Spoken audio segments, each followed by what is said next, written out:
The purpose of the institute or the mandate is to undertake surveillance and epidemiology of FMD in the country and at a country scale, plus to develop technologies that are required to make India and Southern Asia, South Asia free from FMD, either through vaccination or without that. But we in India, we have a target to achieve a free status in almost most part of the country with vaccination by the year 2030.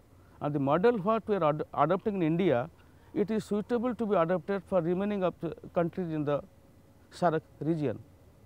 And the ICAR is very serious about it to have the technologies and to share it with the SAARC member countries to make the region self-competent. We cater to the requirement of the South Asia in terms of diagnostics, in terms of laboratory training or setting up the laboratory and sharing our expertise and diagnostics with them. Current status, that is a good experience in India because the FMD control program started in the year 2004. But as on today, due to progressive build-up of herd immunity, there is progressive decline in the disease occurrence, the reduction in clinical sickness, the epidemics have become to sporadic cases. It is a good impact.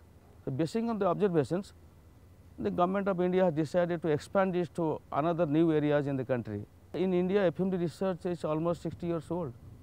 We are very old in the business, and we believe that the epidemiology of FMD in India, it will simulate to most part of the South Asia, barring serotype A in Pakistan. So, by doing so, when the India extends all the activities, then finally what happens?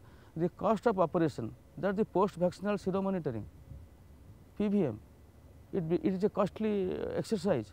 But if you work as a whole in the South Asia with the expertise from India, these diagnostics will be much more cheaper, and those savings we can use on other aspects of the control program.